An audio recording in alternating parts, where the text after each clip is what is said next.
In the spring of 1996, in a quiet community outside Roanoke, Virginia, a young woman went missing without warning, and authorities were left with nothing. Time passed, and hope faded until one day a forgotten object revealed the truth, and it changed everything forever. The Blue Ridge Mountains surrounding Roanoke have always offered a sense of enduring peace. In the mid-90s, before the endless distractions of modern technology, life in these quiet suburban neighborhoods moved at a gentle, predictable pace. It was a place where neighbors knew each other by name, where weekend barbecues were community events, and where front doors were rarely locked during the day. It was the kind of town where nothing truly terrible was ever supposed to happen. At the center of this peaceful world was 26-year-old Lena Carter. Lena was the kind of person who seemed to radiate a quiet, steady warmth. She worked at a local medical clinic, spending her days helping patients navigate their appointments, always offering a listening ear or a reassuring smile to those who were frightened or in pain. She was deeply beloved by her coworkers and adored by the community. Lena was not a risk-taker. She was a grounded, responsible young woman who cherished her family and valued the simple, beautiful life she was building. For the past 3 years, that life had included Ethan Brooks. Ethan was a 28-year-old local contractor known for his honest work and his quiet, steadfast nature. He and Lena had met through mutual friends at a summer cookout, and their connection had been immediate and profound. Their relationship wasn't characterized by dramatic highs and lows. It was built on a foundation of absolute trust and genuine partnership. When Ethan finally proposed on a crisp autumn evening, getting down on one knee on the porch of the small starter house he had been renovating for them, Lena had wept with pure joy. Their upcoming wedding was the talk of the town. It was scheduled for a beautiful Saturday in late May, a time when the Virginia dogwoods were in full bloom and the air smelled of sweet jasmine and fresh rain. Lena's parents, Richard and Margaret Carter, were overjoyed. They had provided Lena with a wonderful, loving childhood, and watching their only daughter prepare to marry a man as kind and reliable as Ethan was everything they had ever wanted for her. The Carters were a respected family, deeply involved in their church and their community, and they poured all their energy into helping Lena plan the perfect day. But beneath the surface of tulle, floral arrangements, and joyful anticipation, something subtle and deeply troubling was beginning to happen. In the month leading up to the ceremony, Margaret Carter started to notice small, unsettling changes in her daughter's behavior. Lena, who was usually so present and engaged, began to drift. Margaret would often find her sitting at the kitchen table, her coffee turning cold, staring blankly out the window toward the distant tree line. Lena had developed a nervous habit of twisting her engagement ring around and around on her finger, her brow furrowed in deep, silent worry. One afternoon, while they were addressing the final batch of wedding invitations, Margaret gently placed her hand over her daughter's. She asked if Lena was getting cold feet, if the stress of the wedding was becoming too much, or if there was something she needed to talk about. Lena had blinked, as if waking from a trance, and quickly forced a bright smile. She insisted that everything was perfectly fine, blaming her exhaustion on the long hours at the clinic and the endless details of the wedding planning. Margaret wanted to believe her. She hugged her daughter tightly, trying to ignore the lingering feeling that Lena's smile hadn't quite reached her eyes. What Margaret did not know, and what no one in Lena's life could have possibly suspected, was that Lena was carrying a sudden, crushing weight. Several weeks before the wedding, Lena had told Ethan she was going out to grab a quick coffee with a coworker after her shift, but the coworker later mentioned she hadn't seen Lena that afternoon. Wherever Lena had gone, she had gone alone, secretly meeting someone she desperately wanted to keep hidden from her family.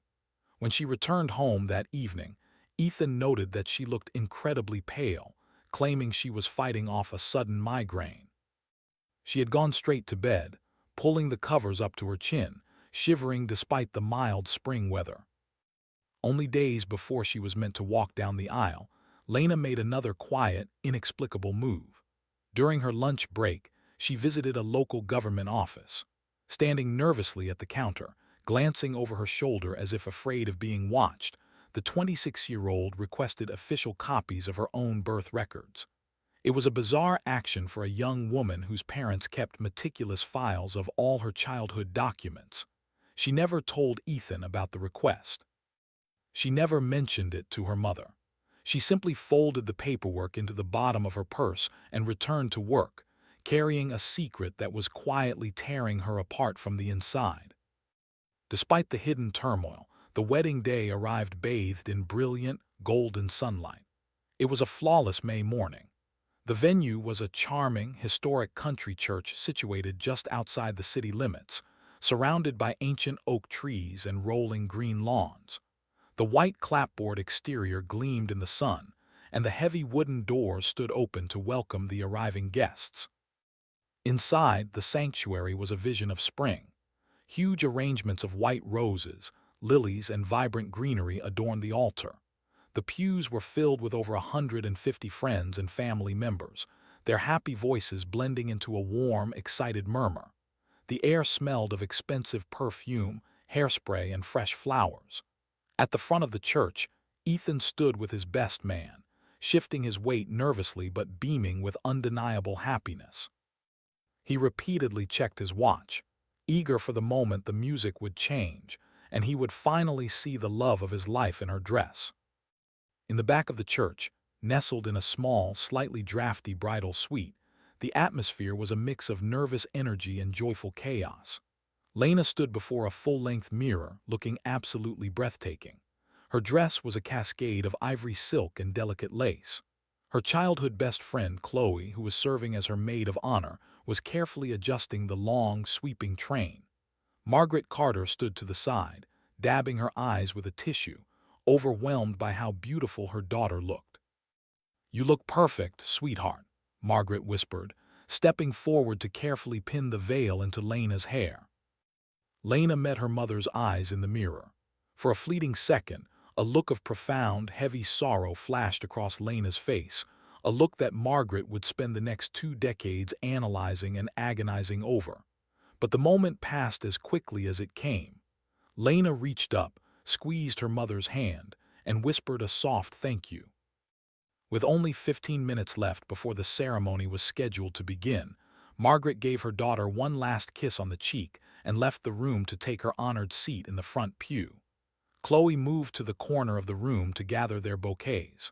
A local florist was quietly working near the door, trimming the stems of a few extra boutonnieres. The room was calm. Everything was exactly as it was supposed to be. Then there was a soft knock at the heavy wooden door. Chloe opened it to find a teenage usher, one of Ethan's younger cousins, looking slightly out of breath and awkward in his rented tuxedo.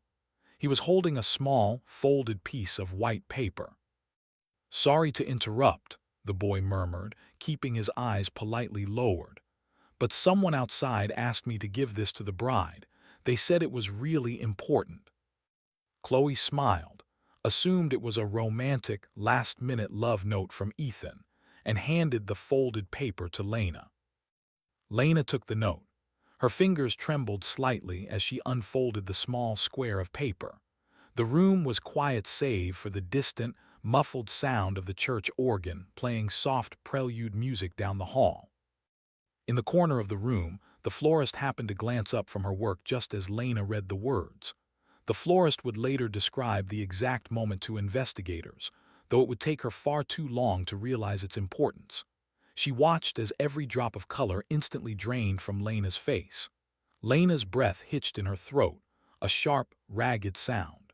Her eyes widened in absolute terror, and the hand holding the note began to shake violently. The handwritten message was agonizingly brief. It simply read, "Please come outside alone. Someone's life depends on it." Lena did not scream. She did not cry. Instead, she fell into a sudden, chilling state of robotic focus. Moving with strange, deliberate precision, she walked over to the vanity table and set down her beautiful bridal bouquet. She reached down and unbuckled her delicate white wedding shoes, stepping out of them and leaving them neatly side by side on the floor. Finally, she reached up and carefully unpinned her veil, letting the sheer fabric pool softly on the vanity chair. Chloe turned around, surprised to see Lena shedding her wedding accessories. "Lena, what are you doing? It's almost time." Lena forced a tight, unnatural smile, though her voice wavered dangerously. "I just need a moment," she whispered, her eyes fixed on the door. "I need a breath of fresh air. I'll be back in just a minute." Before Chloe could ask any more questions, Lena turned, clutching the small, folded note in her hand, and slipped out the door into the church hallway. Back in the sanctuary, the prelude music swelled. The guests settled into their seats, turning their heads toward the back doors, waiting for the grand entrance. Ethan stood at the altar, his heart pounding in his chest, a massive smile plastered across his face. In the bridal suite, Chloe checked her watch. 5 minutes had passed. She peeked her head out into the hallway, expecting to see Lena packing near the side exit to calm her nerves. But the hallway was empty. The ancient floorboards were silent. "Lena," Chloe called out softly, not wanting to disturb the guests in the sanctuary. There was no answer. Chloe walked down the hall and pushed open the heavy side door that led to the gravel parking lot. The bright sunlight made her squint. She looked left, then right. There were rows of parked cars, gently rustling oak trees, and the distant sound of birds, but there was no sign of the bride. 10 minutes passed. In the sanctuary, the organist began to nervously loop the same prelude hymn. The guests shifted in their wooden pews. Whispers began to ripple through the crowd. Ethan's smile slowly faded, replaced by a look of deep confusion. He leaned over to the minister, asking if everything was all right. The minister offered a reassuring nod, assuming there was simply a wardrobe malfunction or a slight delay. But the delay dragged on. 15 minutes, 20 minutes. The joyful anticipation in the room slowly mutated into an uncomfortable, heavy dread. Margaret Carter stood up from the front pew, her heart suddenly hammering against her ribs, and began walking quickly down the center aisle toward the back of the church. Ethan followed her, abandoning his post at the altar. Together, they pushed through the double doors into the foyer and rushed toward the bridal suite. They found Chloe standing in the center of the small room, her hands covering her mouth, staring in horror at the vanity table. Lena was not there. The room was painfully silent. On the floor sat her white wedding shoes. On the chair lay her delicate veil. On the table rested the beautiful bouquet she was supposed to carry down the aisle. Her purse was still tucked safely in the corner, containing her driver's license, her money, and her car keys. Everything she needed to live, everything she needed to marry the man she loved, had been left behind. Before we continue, if this story has kept you watching, please subscribe. Your support truly means a lot to us. Ethan ran out the side door, frantically screaming Lena's name into the parking lot. His voice echoed off the trees, thick with panic and disbelief. Guests began pouring out of the church, spreading out across the grass, searching the surrounding woods, calling out for a woman who seemed to have evaporated into the warm spring air. Margaret collapsed onto the steps of the church, sobbing uncontrollably into her husband's arms, knowing in her gut that something terrible had just happened. Within minutes, the wail of police sirens shattered the peaceful afternoon. Cruisers threw gravel as they sped into the parking lot. Officers immediately secured the building, treating the church as a potential crime scene. They separated the guests, locked down the exits, and began frantically piecing together the last moments Lena was seen. Chloe, crying hysterically, told the detectives about the strange note delivered by the young usher. She told them how Lena had taken off her shoes and her veil, promising to return in a minute. The lead detective's eyes sharpened. A note was a tangible clue. A note meant a fingerprint, handwriting, a threat, a direction. It was the key to understanding why a happy bride would walk out of her own wedding. "Where is the note?" the detective asked urgently, turning back to the vanity table to search among the scattered makeup and hairpins. But as they tore the small bridal suite apart, checking every drawer, looking under every chair, and searching through Lena's abandoned purse. A terrifying realization washed over the room. The note was gone. The chaos that consumed the church grounds in those first few hours was something no one in the small Virginia town would ever forget. The joyful sounds of a wedding celebration were violently replaced by the crackle of police radios, the barking of search dogs, and the frantic, echoing shouts of people calling Lena's name into the dense surrounding woods. The beautiful white sanctuary, still heavy with the scent of fresh roses and lilies, was rapidly transformed into a cold command center. Yellow crime scene tape was pulled tightly across the wooden doors. The wedding guests, still dressed in their expensive suits and pastel spring dresses, huddled together in the gravel parking lot, shivering despite the afternoon sun, their faces painted with shock and disbelief. Inside the small bridal suite, the lead investigator, Detective Vance Caldwell, stood over the vanity table, staring at the abandoned white shoes and the sheer veil resting perfectly on the chair. Caldwell was a seasoned officer who had worked missing persons cases across the state, but the scene before him was entirely unnatural. People who are taken against there will leave traces. They leave scuff marks on the floor, knocked-over chairs, torn fabric, or drops of blood. They leave signs of a struggle. But this room was immaculate. Lena had meticulously taken off her most restrictive clothing and simply walked out the door in her stocking feet. The biggest mystery in that room, however, was the missing handwritten note. Detectives sat down with the teenage usher who had delivered the folded paper. The boy was trembling, tears streaming down his face, terrified that he had somehow caused the bride to vanish. He told investigators that the hallway outside the sanctuary had been chaotic, filled with caterers rushing by and late guests finding their seats.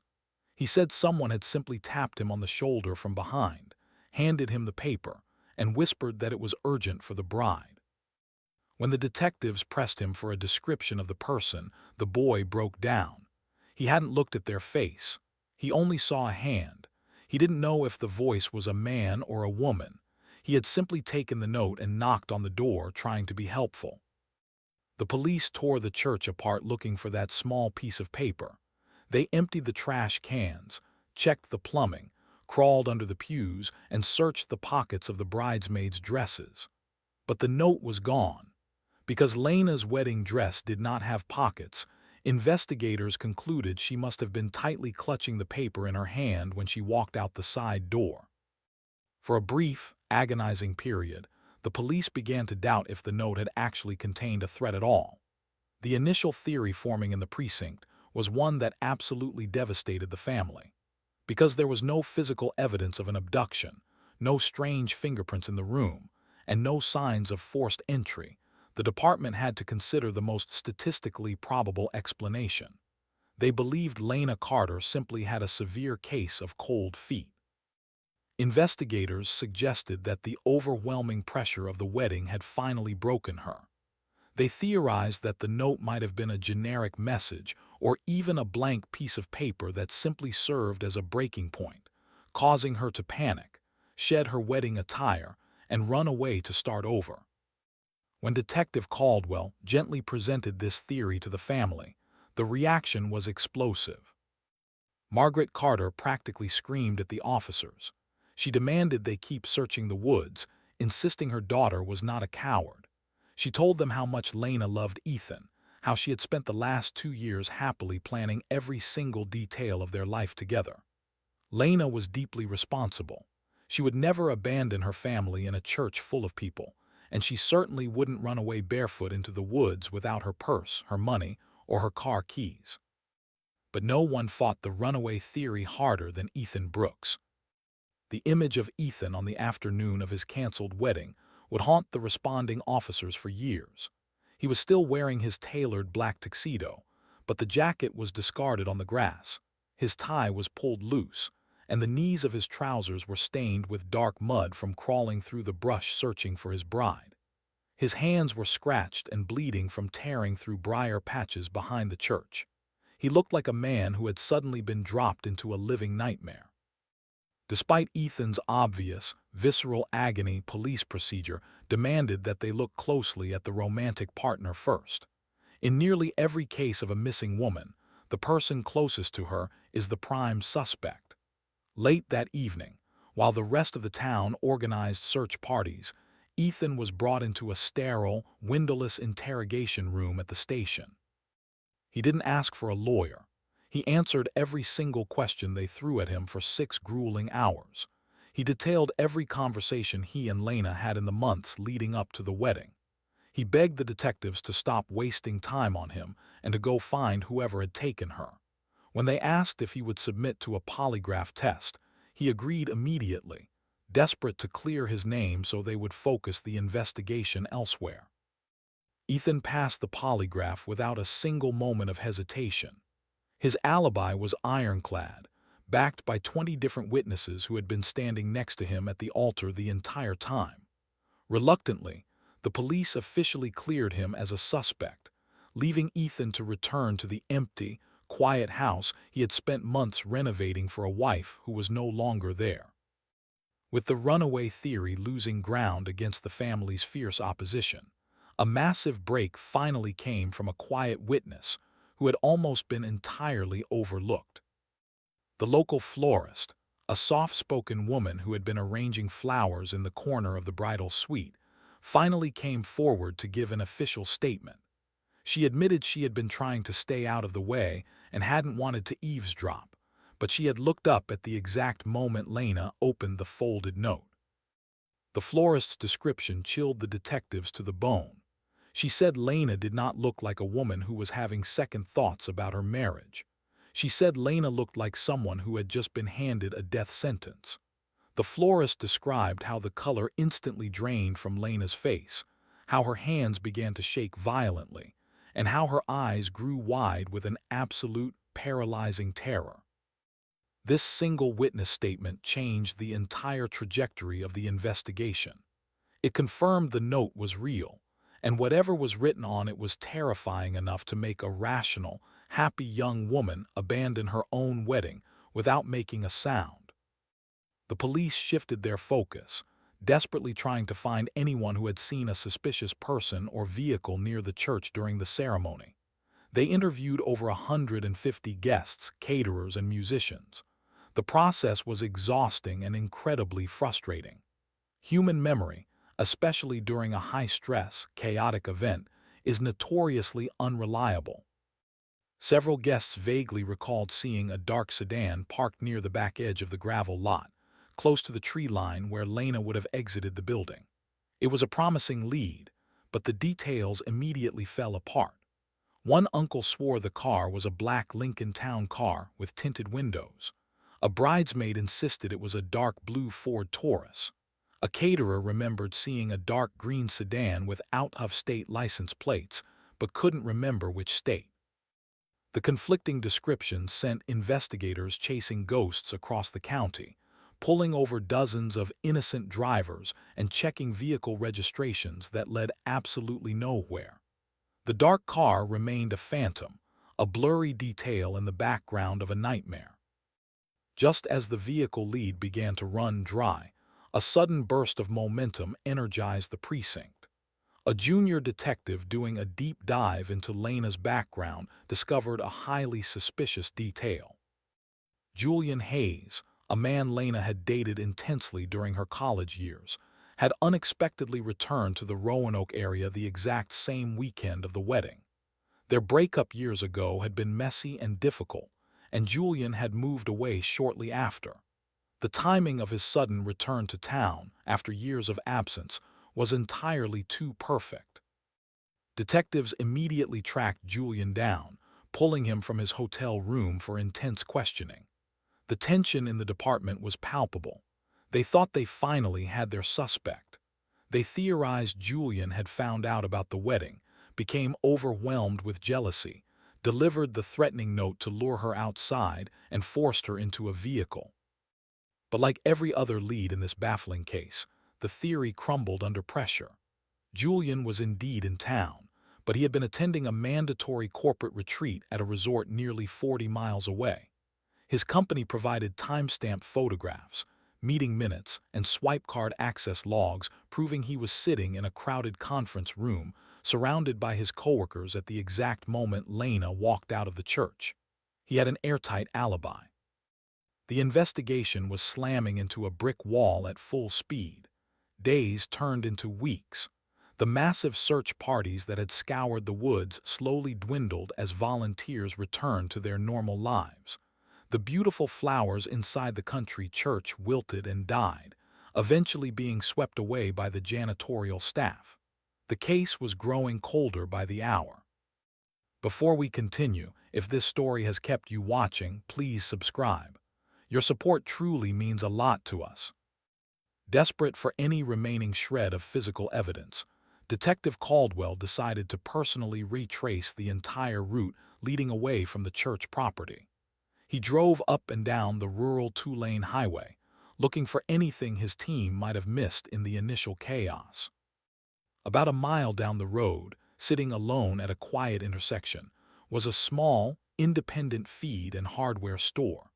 Caldwell noticed a dusty security camera mounted near the roof, angled perfectly toward the highway.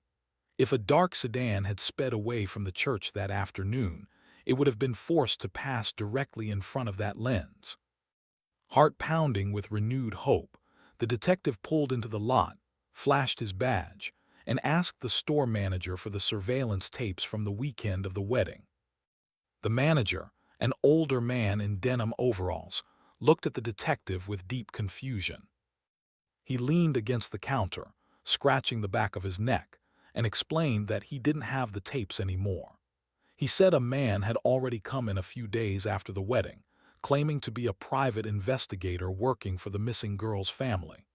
The stranger had paid $300 in cash to take the original recording, saying it was needed for the official police file. Caldwell felt a cold knot form in his stomach. The family hadn't hired an investigator. The police had never sent anyone to collect that tape.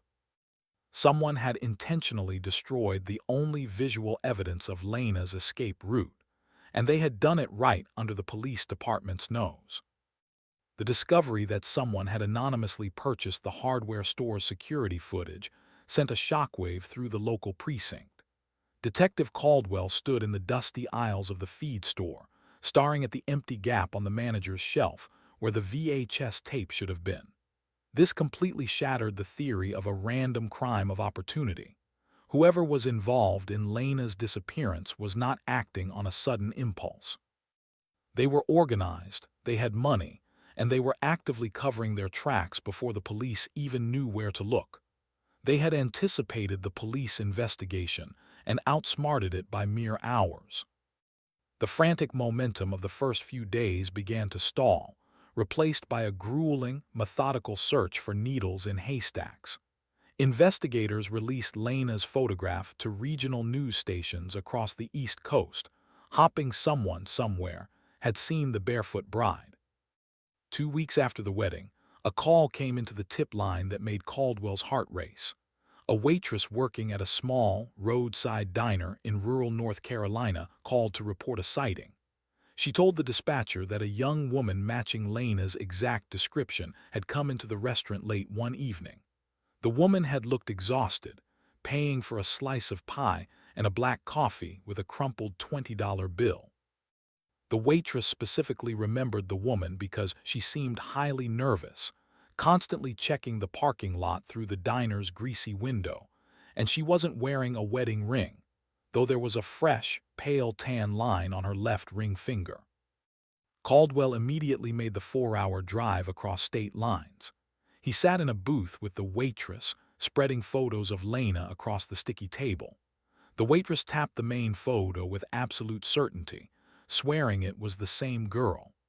But when Caldwell asked to see the diner's security camera footage, the owner apologetically explained that the system automatically recorded over itself every 3 days.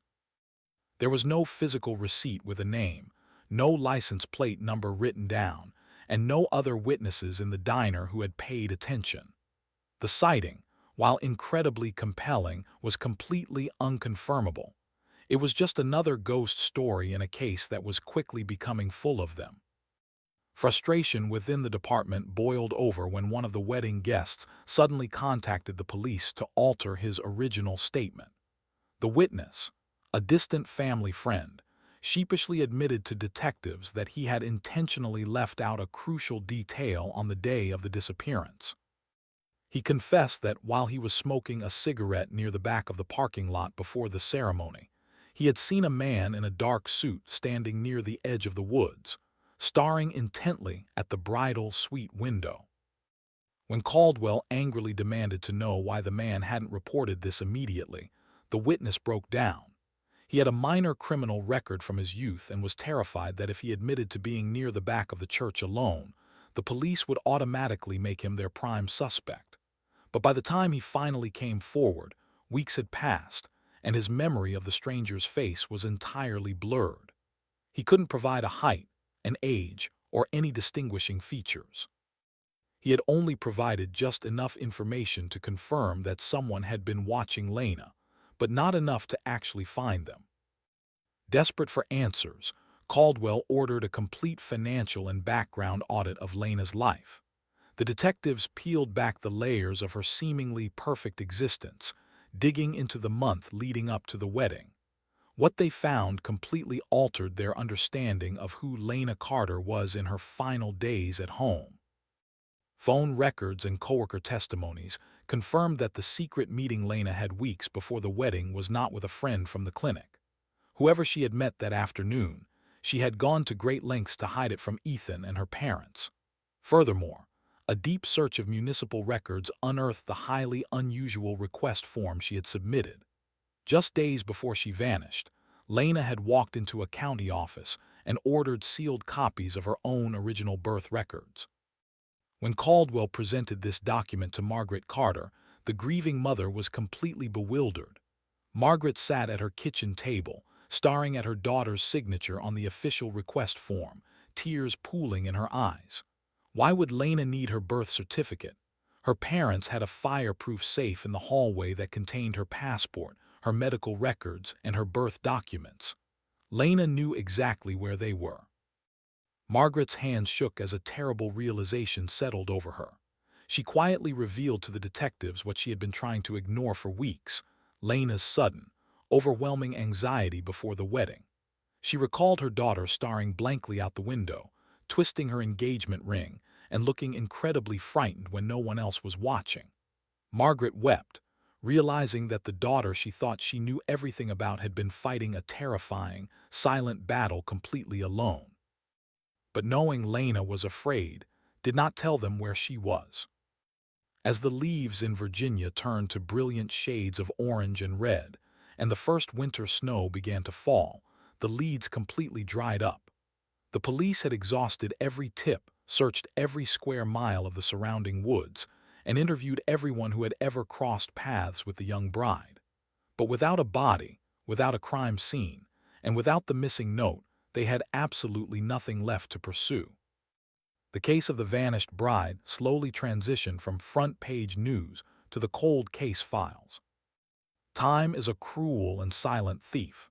It stole the urgency from the investigation, and it stole the youth from Lena's parents. The year 1996 faded into the new millennium. Decades passed. Richard and Margaret Carter grew old in the same house where they had raised their daughter, refusing to change their phone number just in case she ever called. They kept her bedroom exactly as she had left it. Ethan Brooks spent years trapped in a prison of unresolved grief. He eventually sold the starter house he had renovated for them, unable to bear the silence of the empty rooms.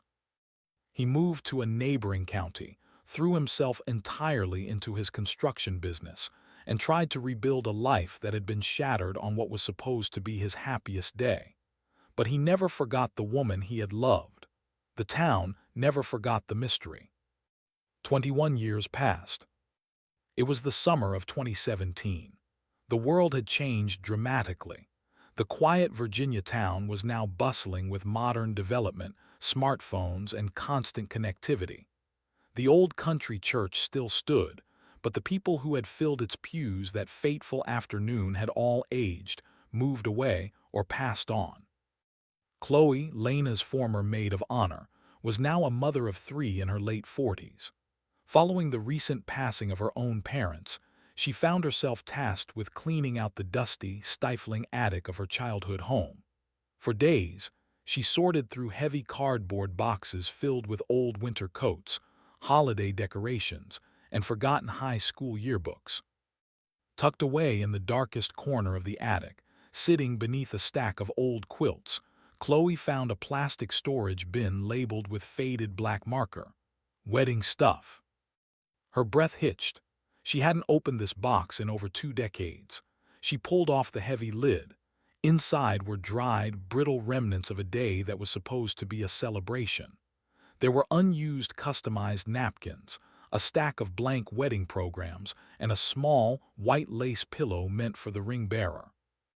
And resting at the bottom of the bin were 5 green and yellow Fujifilm disposable cameras. Chloe picked one up, wiping the dust from the cheap plastic casing. She remembered them instantly. As part of the reception planning, Lena had purchased dozens of these little cameras and placed them on the tables in the dining hall, hoping the guests would take candid photos throughout the night. Since the reception never happened, Chloe had hurriedly packed up the untouched tables in the days following the disappearance, tossing the unused cameras into this box. But as she looked closer at the counter on the top of one of the cameras, her heart skipped a beat. The number display wasn't sitting at 24. It was at 0. The film had been entirely used. Before we continue, if this story has kept you watching, please subscribe. Your support truly means a lot to us. Chloe suddenly remembered Ethan's younger cousins, a pack of energetic little boys who had been running around the church grounds before the ceremony started. They must have found one of the cameras on a table and taken it outside to play with, snapping random pictures of the lawn, the trees, and the arriving guests before the nightmare began. Knowing it was a massive long shot that 21-year-old expired film would yield anything but static, Chloe took the cameras to a specialized digital photo restoration lab in the city. The technician warned her that the chemicals in the film had likely degraded entirely, but he promised to do everything he could to salvage any surviving images. 3 agonizing weeks later, Chloe received a secure email containing a digital gallery. She sat at her kitchen table, her hands trembling, and clicked the link. The first few photos were exactly what she expected: blurry, sun-drenched images of the church parking lot, an out-of-focus shot of a squirrel on a fence, a crooked picture of the minister talking to a groomsman. They were the silly, random perspectives of a bored child playing with a camera. She kept clicking. The nostalgia was painful, seeing the old cars, the terrible 90s hairstyles, and the innocent joy on the faces of people who had no idea what was about to happen. Then she clicked to the 14th photo in the gallery. Chloe gasped, pushing her chair back from the table. She covered her mouth as tears instantly sprang to her eyes. It was Lena. The photograph was taken from a considerable distance, shot from the edge of the grassy lawn looking back toward the side of the church. But there was no mistaking the cascading ivory silk dress and the dark hair. It was a picture of Lena walking away from the bridal suite door. She was barefoot, holding the small folded note in her right hand, her posture stiff and rigid. The time stamp on the digital file, estimated by the shadows on the grass, indicated the picture was snapped at the exact moment the panic was beginning inside the sanctuary. It was a haunting, heartbreaking image of a young woman walking out of her own life. Chloe immediately grabbed her keys, printed the photo, and drove straight to the police station. The original lead investigator, Vance Caldwell, had retired years ago, but the cold case had recently been assigned to a sharp, younger detective named David Miller. When Chloe slammed the printed photograph onto his desk, Miller's eyes widened. For the first time in 21 years, they had visual proof of the timeline. Miller immediately transferred the digital file to the State Bureau of Investigation's Forensic Imaging Lab. He asked the technicians to clean up the grain, adjust the lighting, and pull every possible pixel of detail out of the background of the image. He wanted to know if anyone else was in that parking lot. The next afternoon, Miller was called into the forensic lab. The lead technician had the photograph displayed on a massive, high-definition monitor. "The bride is the focus of the shot," the technician explained, pointing a laser pen at the screen. "But look at the depth of field. Look at the tree line behind her." The technician isolated a section of the image in the deep background, several yards behind where Lena was walking. He applied a digital contrast filter, stripping away the heavy shadows cast by a massive, ancient oak tree near the edge of the gravel lot. Detective Miller leaned closer to the screen, the breath completely leaving his lungs. Standing half concealed, behind the thick trunk of the oak tree was a man. He was wearing a dark, conservative suit. His hands were shoved deeply into his pockets. He was not looking at the church, and he was not looking at the arriving guests. His head was turned, his gaze locked directly and intensely on Lena as she walked toward the parking lot.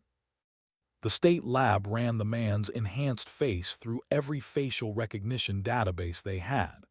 They cross-referenced his image with the wedding guest list, the caterers, and the church staff. Nobody knew who he was. But as Detective Miller stared at the stranger's cold, calculated expression, he knew one thing for absolute certain. This man was the reason the bride vanished. Detective Miller knew he was staring at the face of a phantom, but phantoms do not leave footprints in gravel, and they certainly do not cast shadows in a photograph. The man standing behind the oak tree was real. He had a face, which meant he had a name, a history, and a reason for being at that church. For the first time in over 2 decades, the police were no longer chasing a blurry car or a forgotten memory. They were hunting a specific human being. The facial recognition technology used by the state forensic lab was highly advanced, but it relied entirely on the quality of the databases it was searching against. The man in the photograph appeared to be in his late 50s or early 60s at the time of the wedding. This meant he likely had a driver's license, tax records, or perhaps a military history long before the digital age began. Miller ordered the lab to expand their search parameters far beyond the local criminal registry. He wanted the face run against old, digitized Department of Motor Vehicles archives across Virginia, Maryland, Pennsylvania, and North Carolina. For 3 tense days, the computer servers quietly churned through millions of faded, black and white license photos from the 70s, 80s, and 90s. On the 4th morning, a red alert flashed on Miller's computer screen. The system had found a 98% structural match. The man hiding behind the oak tree on the day Lena vanished was named Victor Harris. Miller immediately pulled everything the state had on him. Victor Harris was a former law enforcement officer from Maryland who had retired in the late 80s and transitioned into high-level private security and investigative work. He was highly trained, incredibly meticulous, and knew exactly how to blend into a crowd without being noticed. This explained why he had successfully avoided detection by the dozens of police officers swarming the church grounds that day. He knew how to move, how to hide, and how to leave a scene before the perimeter was locked down.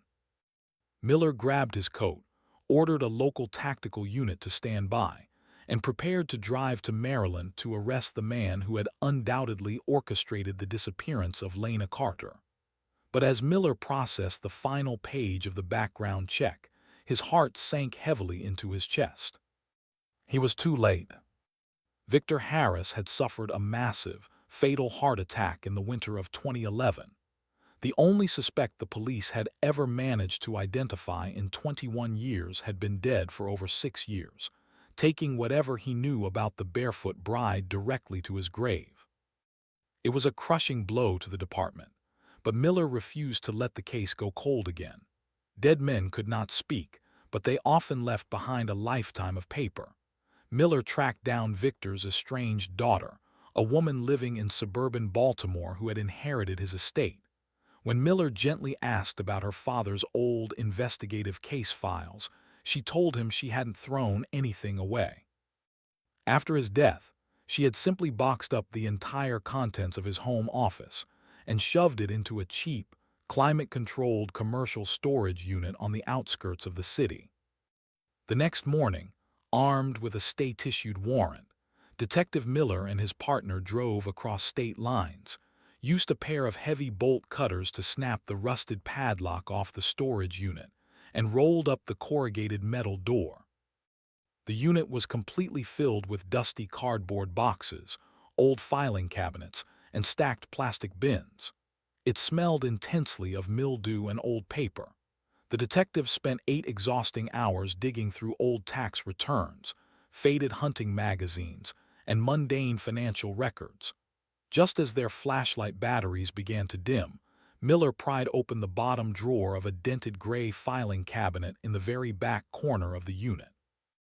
Inside, sitting alone in the heavy steel drawer, was a single, remarkably thick manila folder. Written on the tab in sharp, faded black ink was a single phrase: Roanoke, May 1996. Miller's hands actually shook as he pulled the folder out and opened it under the harsh glare of his flashlight. Inside was the terrifying, undeniable proof that Victor Harris had been deeply obsessed with Lena Carter.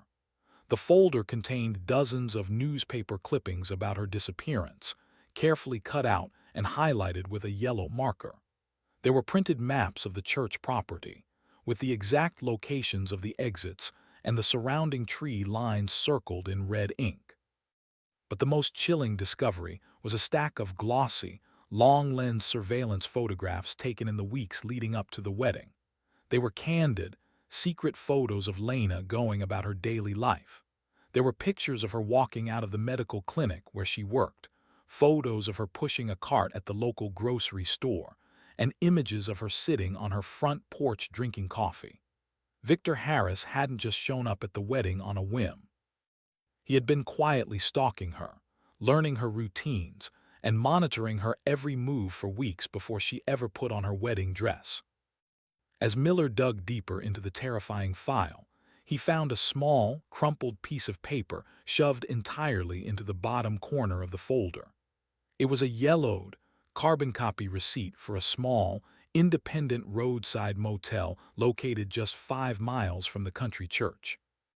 The date stamped at the top of the receipt was May 25, 1996, the exact day of the wedding. The room had been booked for a noon check-in, just 2 hours before the ceremony was scheduled to begin.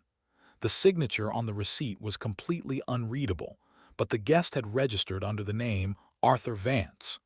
Miller instantly recognized the name from Victor's file. It was a known, documented alias Victor Harris frequently used when conducting undercover surveillance work.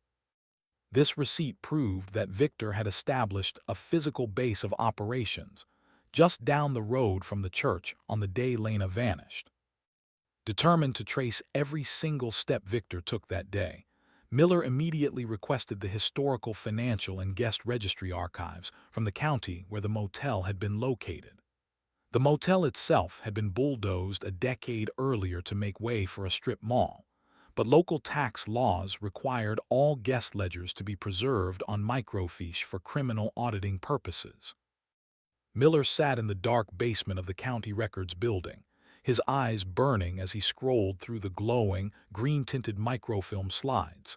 He found the ledger for May 25, 1996. He scanned down the list of handwritten check-ins, finally spotting the fake name Arthur Vance, assigned to room 114 at 12 o'clock in the afternoon. But as Miller looked at the very next line on the registry, a cold shock rushed through his veins. Exactly 10 minutes after Victor Harris checked into room 114 using a fake name, another guest had checked into the adjoining room, room 115.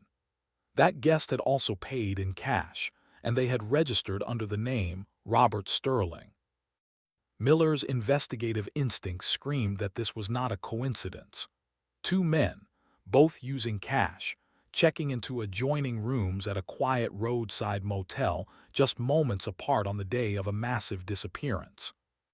Miller immediately ran the alias Robert Sterling through the state's financial crimes database, crossing his fingers that whoever used the fake name had made a mistake. And they had. The database flagged a single, tiny transaction. During that weekend, the man using the name Robert Sterling had used a corporate credit card to purchase a tank of gas at a station just down the street from the motel.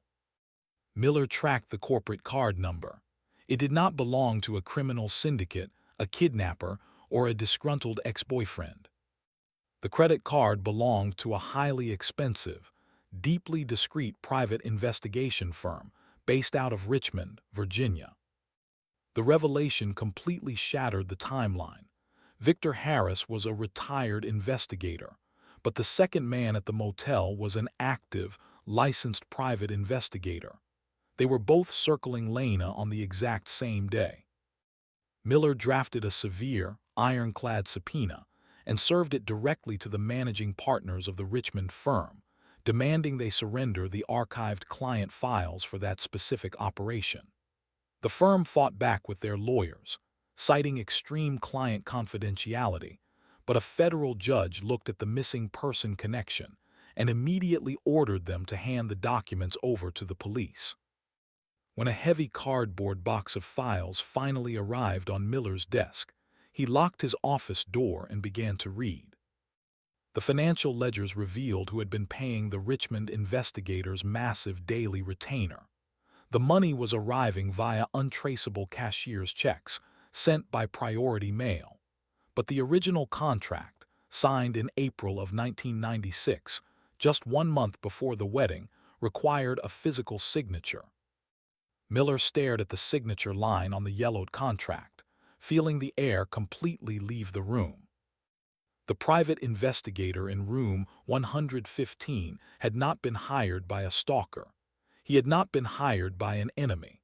The signature on the contract belonged to a member of Lena's own family. Someone deeply trusted, someone who had stood in the church that day smiling and crying with the rest of the guests, had secretly spent thousands of dollars to hire a professional spy to operate in the shadows of the wedding. Why would someone in Lena's family hire an investigator right before her marriage? Miller tore into the investigator's daily logbooks, desperate for an answer. The detailed field notes revealed a reality so twisted it was hard to comprehend. The Richmond investigator was never hired to watch Lena. He was hired to hunt down Victor Harris. According to the case files, Victor Harris had been quietly traveling across the region for several months, visiting small-town courthouses, pulling old property records, and asking dangerous questions. Victor was privately tracing a rumor, telling local clerks and old acquaintances that the young, beloved woman known as Lena Carter was actually living under a completely false identity. Victor claimed that Lena was not who she thought she was, and that she had been living a lie since she was a very small child. The family member had hired the Richmond investigator to intercept Victor, to shadow his movements, and to completely shut down his inquiries before Lena ever found out what he was asking. The two investigators had collided at the roadside motel on the morning of the wedding, locked in a silent, high-stakes game of cat and mouse, while the beautiful bride put on her dress just a few miles away. Miller felt a deep, chilling sense of dread wash over him. If Victor Harris was right, if the family was desperately trying to hide something, then everything the police had based their investigation on was fundamentally flawed. He needed undeniable proof. He needed science. Ignoring the missing person protocol, Miller immediately filed an emergency court order to obtain Lena's original childhood medical records from the local pediatric hospital. Specifically, he requested a blood sample that had been taken and preserved on a slide when Lena was treated for a severe fever at the age of 6. He then quietly sent a team to collect fresh, discarded DNA samples from the trash cans outside of Richard and Margaret Carter's home, a discarded coffee cup from Richard, a chewed pen from Margaret. He sent all 3 samples to the state's most secure genetic testing facility, demanding an expedited rush. 2 days later, the laboratory director called Miller directly, refusing to put the information into a standard email. "Detective," the director said, his voice completely hollow, "we ran the markers 3 times just to be absolutely certain." "And," Miller demanded, gripping his desk, "Richard Carter is not the biological father of the missing woman. There is zero genetic connection. The man who raised her shares no blood with her whatsoever." The truth hit Miller like a physical blow. Someone had hidden a massive, life-altering truth for decades.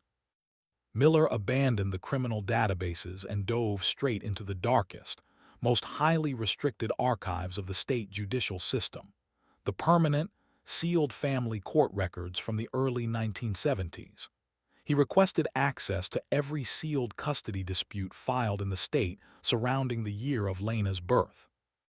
Using a specialized judicial override granted by the district attorney, Miller broke the electronic seal on a thick, heavily redacted case file from a county over 300 miles away. As he read the first page of the faded legal documents, the entire mystery of the vanished bride instantly unraveled. The documents detailed a bitter, vicious, terrifying custody battle between 2 furious parents. It was a legal war that had been deliberately and illegally buried years earlier.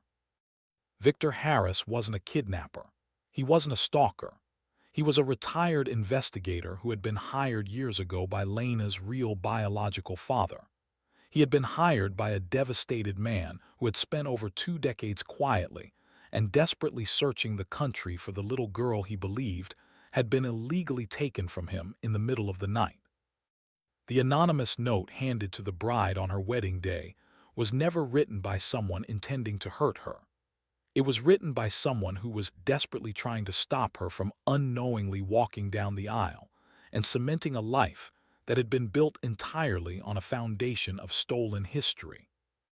As Detective Miller stared at the true names listed on the decades-old court documents, he realized the heartbreaking reality of what had actually happened in that quiet church parking lot 21 years ago. The bride hadn't been kidnapped. She had been confronted with the absolute destruction of her own identity.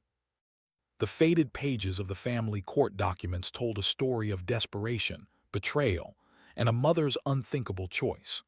Sitting in the quiet, dim archives, Detective Miller read through the sealed files, completely stunned by the magnitude of the lie that had defined Lena Carter's entire existence.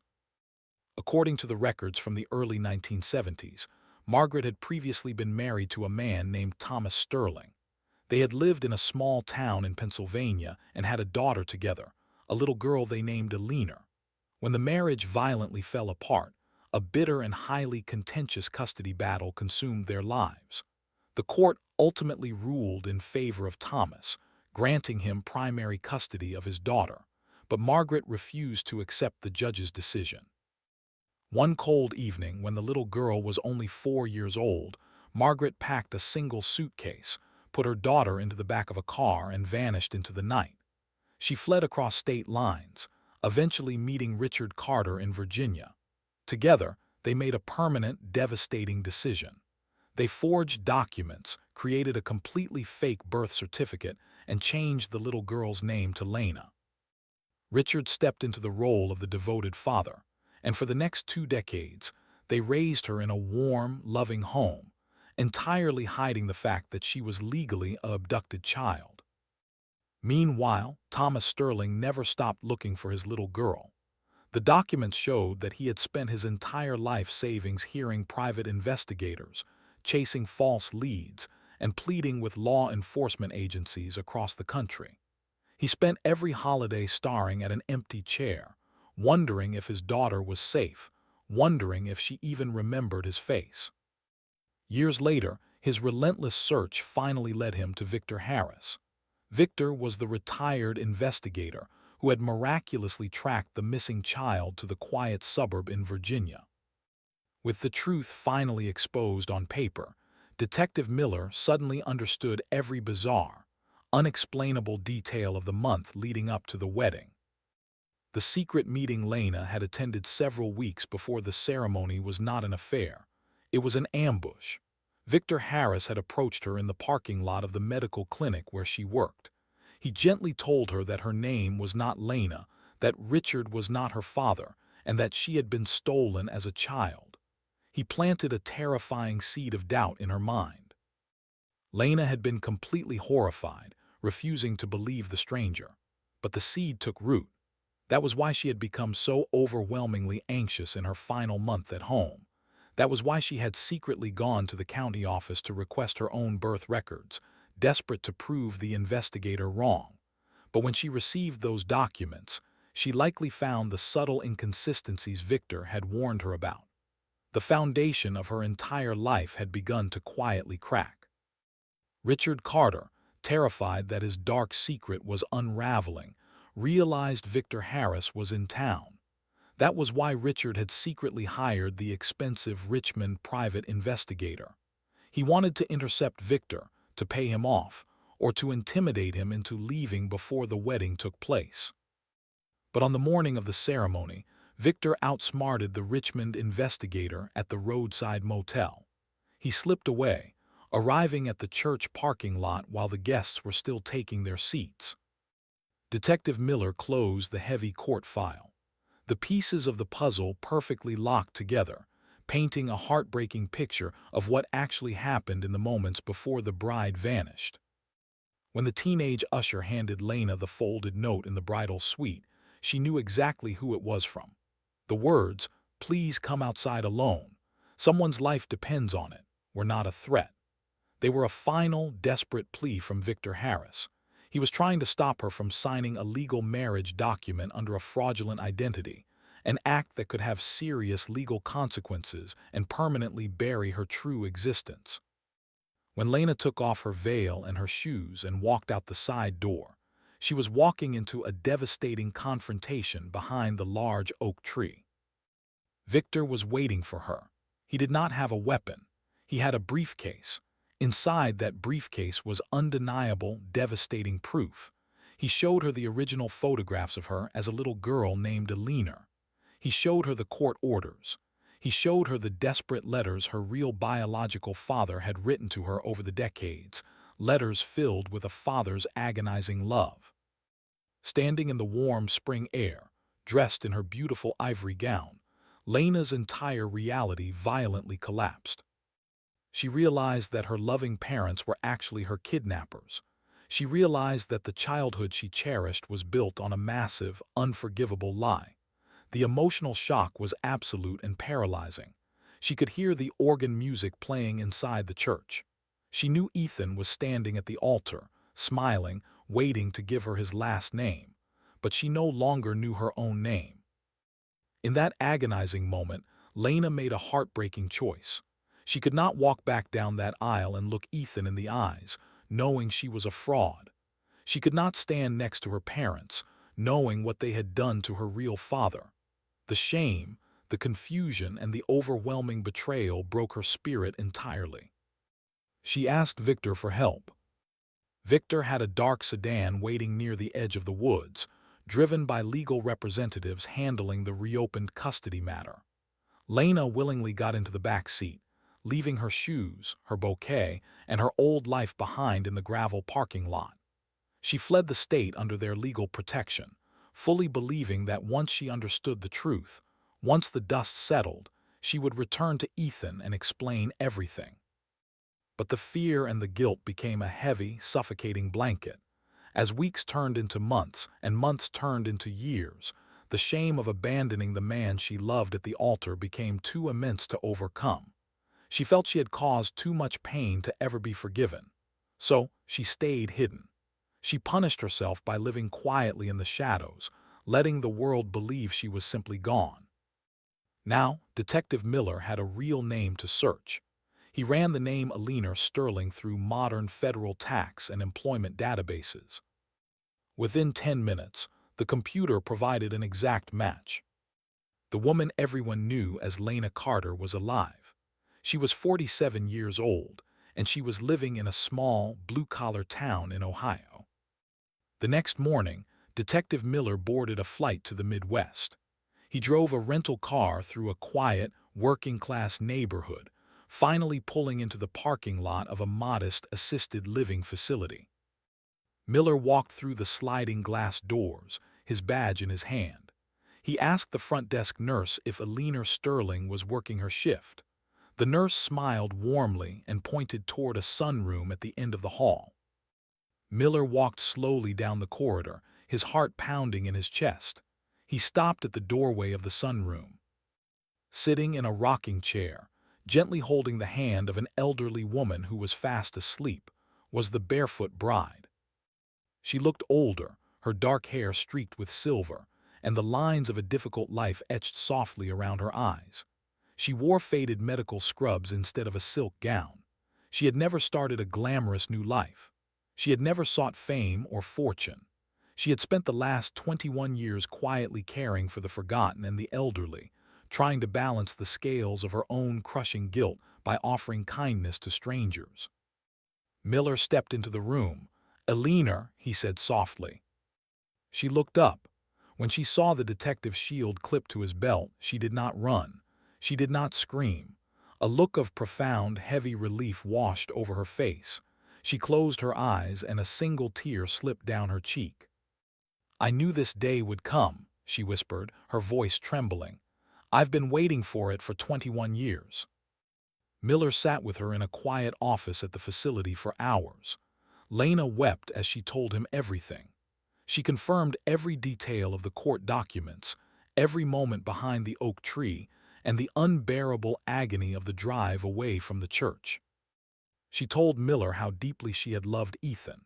She sobbed into her hands, explaining that she had picked up the phone 1,000 times over the years, dialing his number, only to hang up when she heard his voice.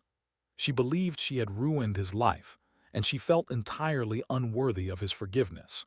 She carried the weight of the family she left behind every single day, living a life of isolation as penance for the pain she had caused. "I never wanted to hurt anyone," Lena cried, looking at the detective with pleading, heartbroken eyes. "I just didn't know who I was anymore, and by the time I figured it out, it was too late to go back." Miller gently placed his hand on her shoulder. He told her that it was finally time to go home. The aftermath of Lena's discovery sent shockwaves through the quiet Virginia town that had mourned her for 2 decades. The emotional reunion that followed was complicated, messy, and deeply painful. When Margaret Carter was finally confronted by the police with the truth, she broke down in hysterics. The elderly woman confessed to everything, weeping as she admitted that her fear of losing her daughter had driven her to commit a terrible crime. Because the statute of limitations on the custodial interference had expired long ago, Margaret faced no prison time, but the emotional consequence was far more severe. The community that had supported her for years was horrified by the deception. The foundation of trust she had built her life upon was completely shattered. The most agonizing moment, however, was the meeting between Lena and Ethan Brooks. Ethan was now a man in his late 40s, his hair graying at the temples. When he walked into the private room at the police station and saw the woman he had never stopped searching for, he froze. For a long, silent moment, they just stared at each other across the room, the ghosts of their youth standing between them. Lena fell to her knees, sobbing uncontrollably, begging him for forgiveness. She tried to explain the terror she had felt that day, the absolute collapse of her identity, and the suffocating shame that had kept her away. Ethan did not yell. He did not turn his back on her. With tears streaming down his own face, he crossed the room, knelt on the floor, and pulled her into a tight, desperate embrace. He held the woman he was supposed to marry, weeping into her shoulder, mourning the beautiful life they were meant to have together.